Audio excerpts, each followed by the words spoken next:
Today's scripture reading is from Mark 12:14-17. They came to him and said, "Teacher, we know that you are an honest man. You are not afraid of what other people think of you. All men are same to you. And you teach the truth about God's way. Tell us, is it right to pay taxes to Caesar? Should we pay them or not?" But Jesus knew what these men were really trying to do. He said, "Why are you trying to trap me? Bring me a silver coin and let me see it."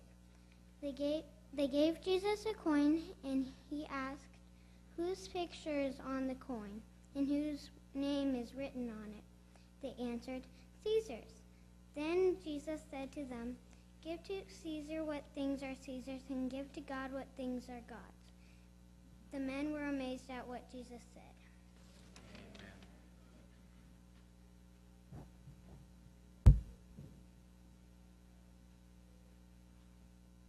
As Napoleon Bonaparte lay dying on his deathbed,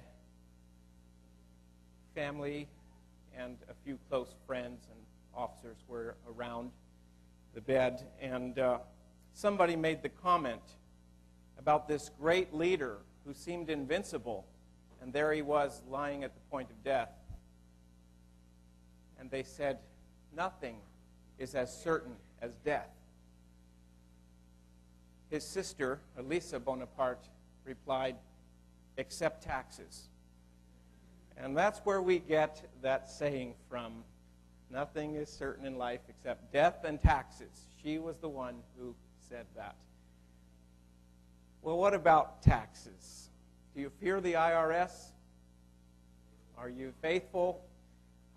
April 15 is coming around, and every year we have the privilege of supporting our federal government and its programs by paying our taxes. So, taxes are something that really are a privilege, but they can be abused as well. A story is told of a man who woke up. Well, he woke several people up in a hotel. He was spending the night in a hotel in Florida, and pretty soon people were calling the management. They said, "Somebody's screaming, and all they kept hearing him say was, 'It's in the phone book, it's in the phone book.'" And several rooms around him had been disturbed. Finally, the manager came, they unlocked the door, and the man was having a nightmare. They woke him up, and he said, "I was dreaming that I had a huge rebate coming to me from the IRS.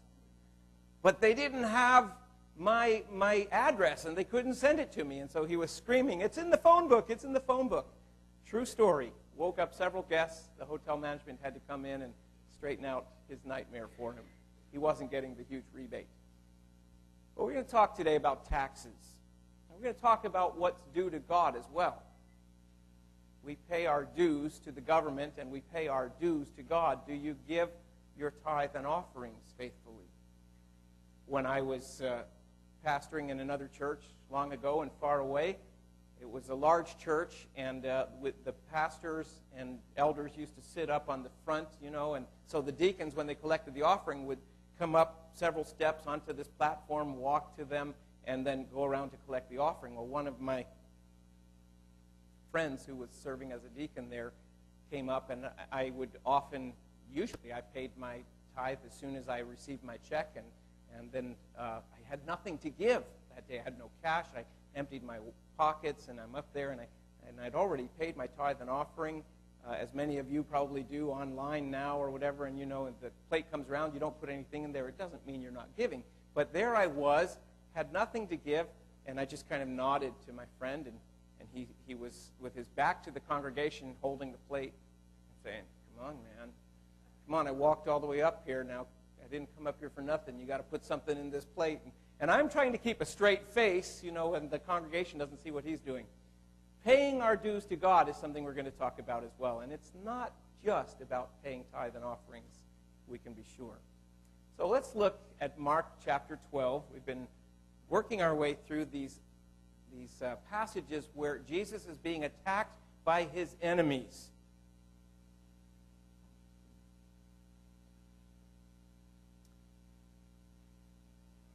They have set traps for him, came up with questions that they were sure would keep him caught in a trap that he couldn't escape. No matter how he answered, they'd get him. And so far, Jesus has been untrappable. They haven't been able to catch him in his words. And so we notice that after the last attempt, at the end there at chapter 12, verse 12, it said that they wanted to arrest him, but they feared the crowd because they realized that he told this parable against them. So they left him and went away. But the retreat didn't last very long. They didn't go away to stay. They were going to be back because they were dead set on getting Jesus and eliminating him. And so as they concocted their next trap for him and schemed together, here's how it unfolded. Verse 13. Then they, and the they would refer back to those that were in verse 12 just before it, the ones who wanted to arrest him. They sent some of the Pharisees and Herodians to trap him with his own words. They were sending in, it was like a call for backup. Okay, we've tried, we've failed. Let's see what we can do with some others who may come along and help us in this exercise of trying to catch Jesus in his words. So they sent for some others, and an interesting group comes together, two groups, the Pharisees and the Herodians. The Pharisees were those that were highly religious, didn't believe that they should be subject to Rome, but weren't as forceful and violent in opposing it as the Zealots would become. But they really didn't like paying the taxes, and they didn't like being under the thumb of Rome. They were quite different from the Herodians. The Herods were the puppet kings that were placed there by Roman rulers, and they were serving Rome as leaders over the Jewish people. They were traitors to most of the Jews. But there were those that followed them, the Herodians, who were appreciative of the Hellenistic culture. They liked the arts. They liked the culture. They liked the athletics at the gymnasium. They were assimilating into the world culture around them, and they appreciated it. And they said, it would be better for us to go along with the way Rome is running things. After all, we are doing quite well. You see, whenever there is stability in a government and a nation, it allows people to prosper. And the Herodians were usually mostly of the upper class, and they were prospering and doing well. And they didn't want anything interfering with that. They didn't want any interruptions. They kind of liked the way things were going under Rome's rulership. They weren't overly religious people. They were more interested in having a good life here and now. So you can imagine the Pharisees didn't think very highly of the Herodians. And the Herodians, who had a very different worldview from the Pharisees, didn't like them very much either. These two groups did not get along very well. And yet, the maxim that says the enemy of my enemy is my friend holds true. And so these two groups, who were an unlikely match, come together because they have a common enemy. They both want to oppose Jesus. Jesus is really shaking up the establishment. The scribes, the Pharisees, the Sanhedrin Council, and the Herodians now. Everybody finds Jesus to be an enemy because he challenges the status quo and shakes things up. So these two unlikely groups come together. By the way, take a look at Luke 23:12. Keep your finger here and look at Luke 23:12 and notice what Luke says about this. The enemy of my enemy is my friend plays out here in this verse. It says, that very day Herod and Pilate became friends with each other, for prior to this they had been enemies. So you see that ganging up against Jesus can make friends of enemies. And that's what was happening here with the Herodians and the Pharisees. In Matthew 22:16, he tells us that he gives us a little more background. Those that were sent from this group, they were the younger disciples. Keep that in mind. The old, wise men who had concocted the most difficult traps for Jesus had failed. Why would they now send the younger guys in to do the job? It wasn't because they were going to use physical force and they needed brute strength. There was a reason behind it. They sent them to trap him, and the word in Greek actually means to snare, like snaring an animal in a trap. Proverbs 5:22, you can just make a note of it. We're not going to look at it. And Proverbs 6:25 speaks of how a man can be trapped in the snare of the harlot when she calls out to him in the street. It's setting a trap and capturing someone. So that's what they intended to do with Jesus, catching him in his own words. Verse 14.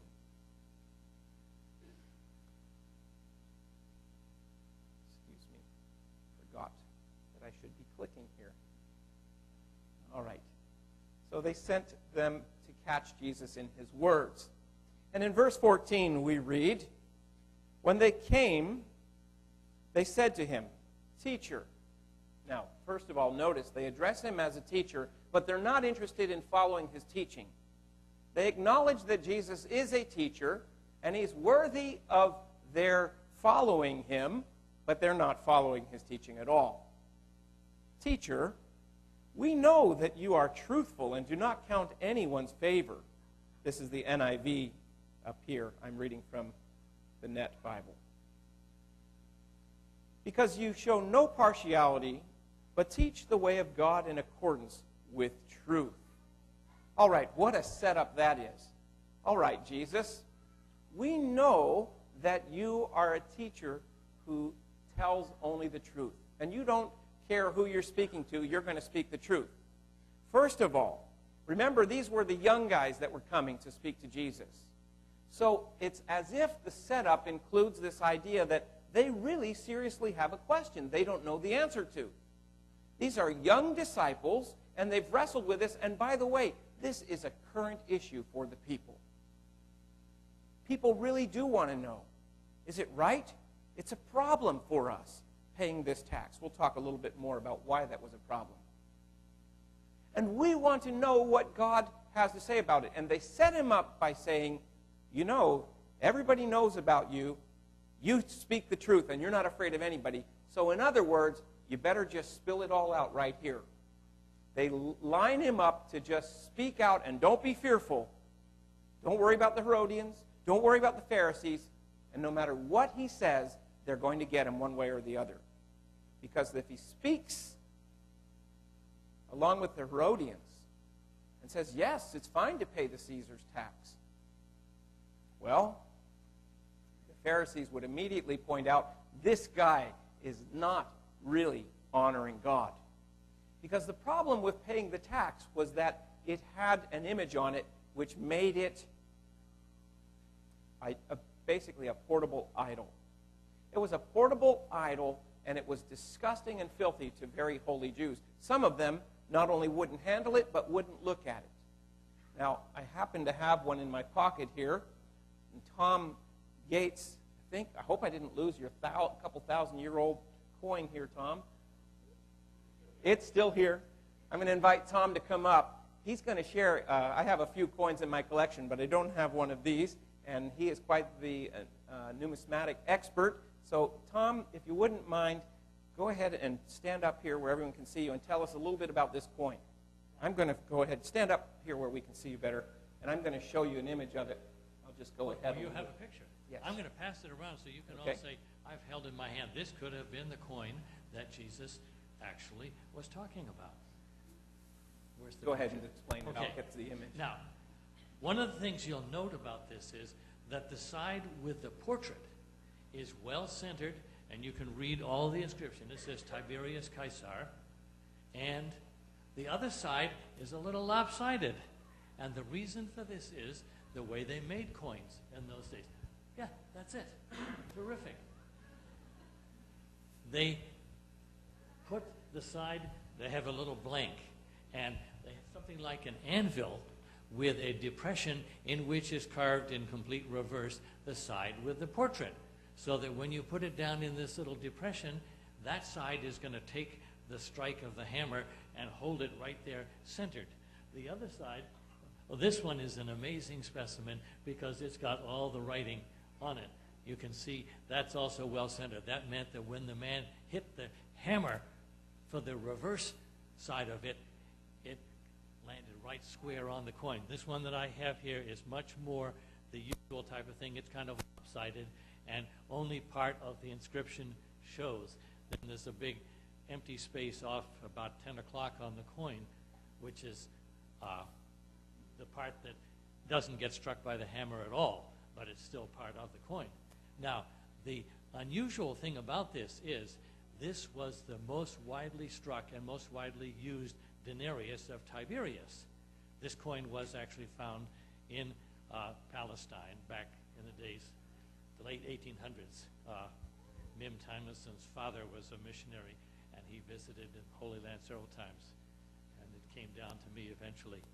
Now, the reason that this coin was struck so widely, there were about 100 million people in the Roman Empire, and probably they didn't make 100 million of these, but they probably made at least 20 million. And this person on the other side is his mother, Livia. And she is known on this coin as Livia Diva, Livia the goddess. Now, Tiberius was her son, but he was not Augustus's son. He was a stepson. And to make sure that her son would become the next emperor when Augustus died, she had, bit by bit, wiped out his entire family. She poisoned all the living members of Augustus's family, one by one, with different poisons, so the track would not lead back to her. And when she died, as she was dying, she said, "As a reward, my son, I want you to make me a goddess." Well, she believed that he had this power. He didn't believe it, but he said, "I will keep this promise to her, and I will make her goddess, and I will proclaim it to the whole empire with these coins," which were then spread out everywhere. And this was, it became known as the tribute penny, because it was the coin they used to pay the temple tax. Now, in the Roman Empire, the only silver coins were the Roman ones, the widow's mites, which you read about a little bit later in the book of Mark. The little copper coins are written on with Hebrew characters, and they have Hebrew symbols on them and so on. Every little province in the empire could make its own copper coins, but the silver and gold had to be the Roman coins. So that's why you would see this being used for the temple tax in Jerusalem. So, as you're holding it and looking at it, you think this may be the one. I can guarantee it's genuine. They are being found still today. Millions were made, millions went to the Middle East, and they are still dug up. Thank you, Tom, for sharing a part of history with us. This is thousands of years old. Yeah, do I have one more minute? Sure. Why do we find so many coins still today? There were no banks in those days. People kept their coins in little earthen pots, porcelain pots, and they would hide them out in the field.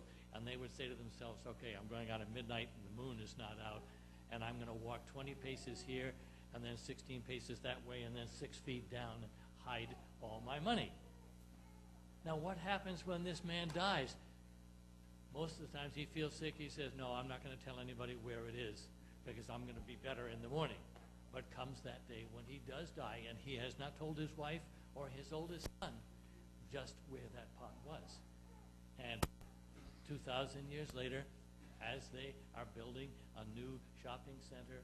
So now in Italy, where I lived for 3 years, they were always finding these things. And the law was that as you put in a new shopping center or a new building, you would dig very carefully. And when you hear a chunk and then clink, clink, clink, clink, clink, then you stopped building and you gave the archaeologists 48 hours to go in there and rescue what they found.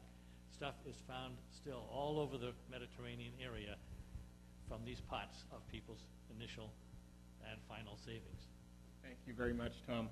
I thought you'd enjoy a little bit of a history lesson there as well. So we have this coin. This was worth about a day's wages for a Roman soldier or a laborer. So think about how much you make in one day of work, and realize that the tax you were expected to pay then, this was instituted in AD 6, and this was a census tax. That means it's a tax on the head of every adult male. In other words, you're being taxed just for existing and living in the Roman Empire as an adult male. People hated that. You had to tax just to breathe the Roman air. And you had to pay that. We had to work one day every year for the Roman government to support what it was doing, its coffers. Okay, so that was the tax, and the problem that Jews had with it, obviously, was it was claiming that Tiberius was the son of God, which makes him kind of a semi-divine being, a demigod. And then this showing the priestess, the high priestess, his mother, who was labeled then as divine. Well, of course, that didn't fly well with the devout Jew, and they wouldn't even handle it because they did consider it a portable idol. Coins in those days were propaganda pieces. You could use them to spread propaganda, and that's exactly what was happening here. Let me see if I can go back to where we were looking. You may need to help me because I think I'm being blocked with my clicker here. Okay, there, thank you. So they come and they ask, is it right then to pay these taxes? Teacher, we know that you're truthful. And they set him up for the trap. If he says no, you shouldn't pay it, the Herodians will accuse him. He's unfaithful to Rome, and they'll have reason to set him up to be in trouble with the Roman government. If he says yes, as we said earlier, the Pharisees would point him out, this man could not be the Messiah because the Messiah will deliver us from Rome, not tell us to support Rome with our money. And so, they ask the question, is it right to pay taxes to Caesar or not? Should we pay or shouldn't we?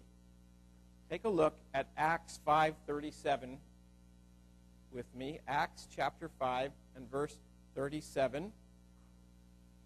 We're going to get a little bit of history on this issue. As I said, this was a hot topic.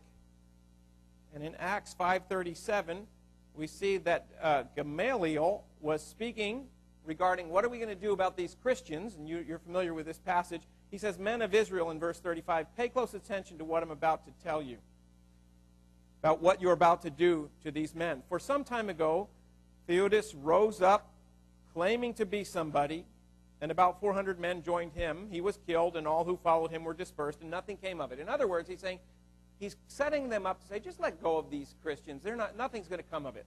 But listen, he goes on in verse 35, or 37, after him, Judas the Galilean arose in the days of the census. This is what we're talking about, paying this census tax, and it had to be paid with this coin, which they despised. He rose up in the days of the census and incited people to follow him in revolt. This was prior to the time that Jesus is here in the temple area. He too was killed, and all who followed him were scattered. Yes, they killed Judas, the Galilean, whom Josephus then later credits with starting the movement. You've heard of the Zealots, the ones who felt, hey, our zeal for God consumes us, and if we need to, we'll take the life of a Roman. If we can get away with knifing a Roman soldier and not be caught, that's good for God's cause. They had a zeal. Interestingly enough, Matthew used to be a tax collector, and Simon the Zealot, it could well be that he was of these two very different religio-political parties. Matthew and Simon, both called to be followers of Jesus. I wondered what kind of interesting discussions they had from time to time walking along the way. So there you see a little history. People had risen up, and although they killed Judas, they didn't kill the movement. It was still rising in people's hearts. Many people were troubled by paying this tax. All right. Then we note in Luke 23:2,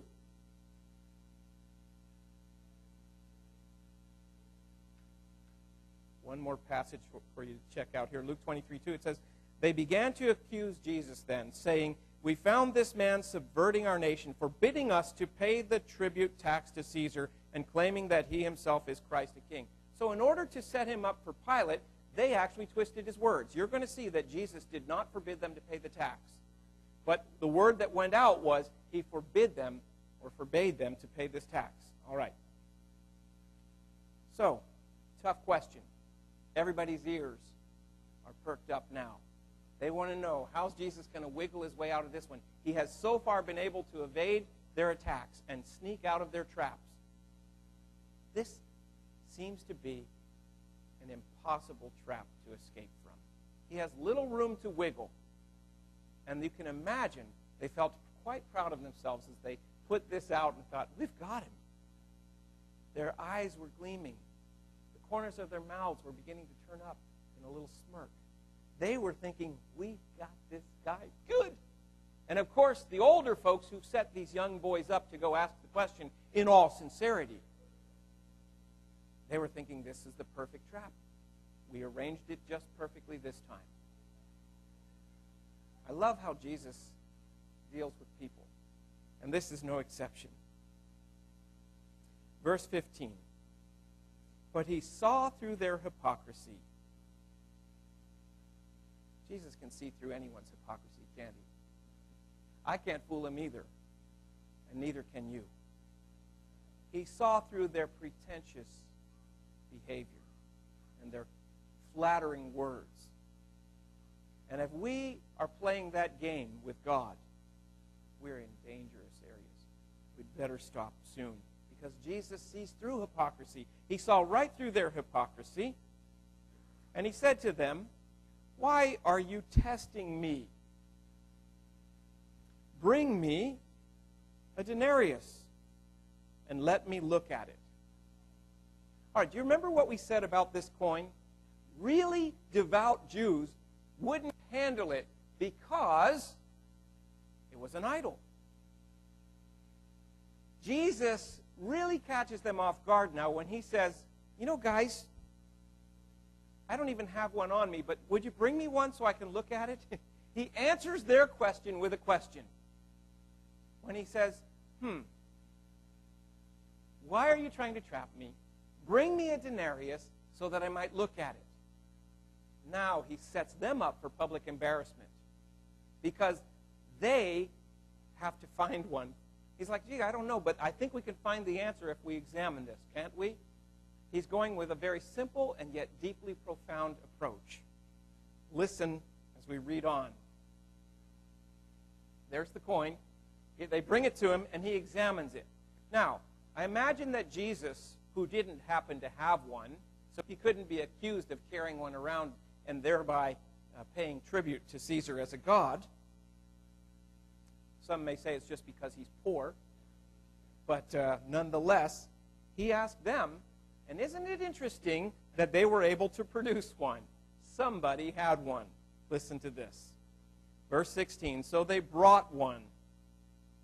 And I imagine they brought it rather sheepishly. And he said to them, whose image is this, and whose inscription?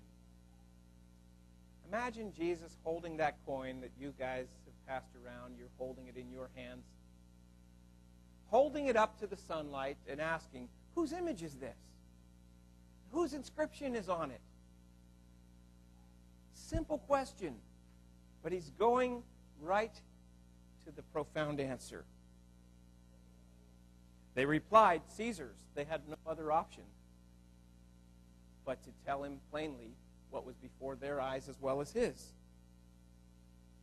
Then he said to them, give to Caesar the things that are Caesar's, and to God the things that are God's. And they were utterly amazed at him. Give to Caesar the things that are Caesar's, and to God the things that are God's. In other words, that coin you're carrying around, it belongs to Caesar. It was his property. Even though it was in circulation, it belonged to Caesar as his property. So you were carrying it around, paying homage to him in essence. But Jesus indicates then that Caesar does have some authority. He does give credence to the fact that we should be supporting the state. Remember what he said in John chapter 19 when he's on trial before Pilate? In verse 11 he said, you would have no authority over me at all unless it was given to you from above. So what he's saying, in essence, is that this coin is Caesar's. It belongs to him. God has allowed him to rule, and we can pay that tax. Give it back to Caesar. Are you enjoying the fact that you have relative stability and peace? It has been said Jesus is as if he's asking them, it has been said that there was never any greater peace before or after the Roman Empire. They kept peace. Pax Romana. The government brought that stability and that peace. Police protection on the streets. A Roman road system unrivaled in history up until then. The aqueducts, the luxuries of life for the day. They were benefiting from all that the Roman government was providing. And it is fair and right for a government to tax its citizens for the services it provides. Now, we could get into a whole other discussion about how much they can tax and what's right and wasteful spending. By the way, Tiberius was viewed by most of his contemporary historians as a good ruler. And he was a fiscally responsible ruler and built up the treasuries by balancing the budget and keeping things in order financially. Later historians looked back on him and focused on his bad points, but the people who were contemporaries, they liked him pretty well. And so Jesus indicates if you are benefiting from the services of government, there's nothing wrong with giving back to them what is theirs anyway so that they can provide those services. But he also indicates by saying, but render unto God what is God's, that there's a higher authority and there's something more important to give to. The image on the coin was Caesar's, therefore it belonged to him. Where is God's image stamped? Genesis 1, verses 26, 27, creation of human beings. God created us in his image. His image is stamped right in you, on you. It may be marred. It may be all messed up. Did you read the news this week about the guy who bought at an estate sale, just bought something that looked like a little vase in Europe or in England? You heard this news? Some of you are shaking your head. He bought this thing, and it was in a cardboard box. So he walked with this cardboard box into one of these antique roadshow type of things in England. Found that this vase was from the Ming Dynasty. And it's probably the best, perfect specimen ever discovered. He paid a pittance for it. It's worth at least £1 million, about $1.6 million. At least. This is what they expect it to fetch. The guy wants to remain anonymous, of course. But he found it in a cardboard box. Yet something of great worth was hidden under that very plain wrapper. You look around you today, you look around the world, you see human beings, and they may look pretty plain and unimpressive.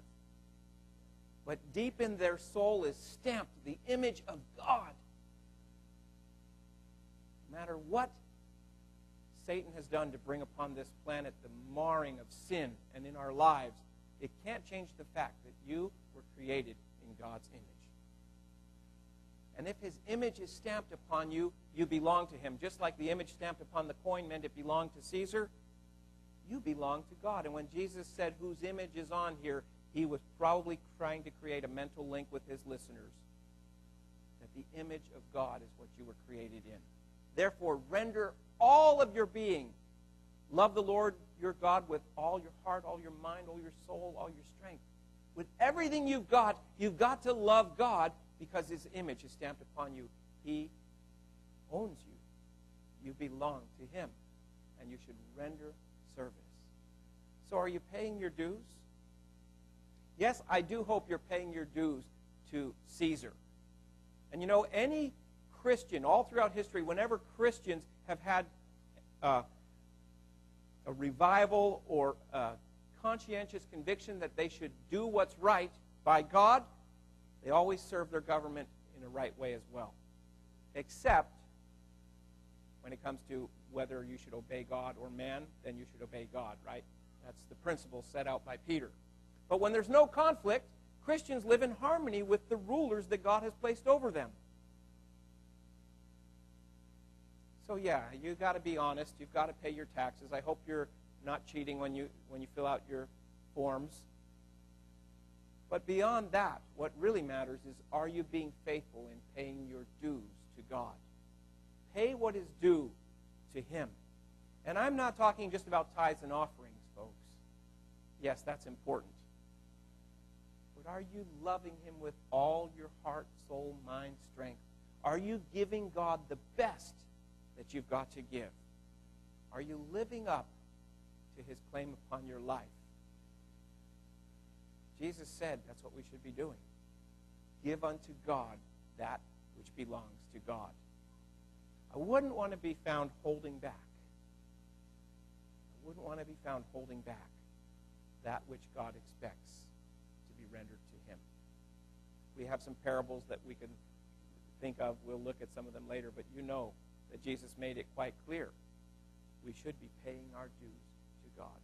Don't let anything come between you and Him. His image is stamped upon you. And He wants you to live for His glory and enjoy His blessings. I want to invite you to stand, and we'll sing our closing hymn, which is hymn number 322, Nothing Between My Soul and the Savior.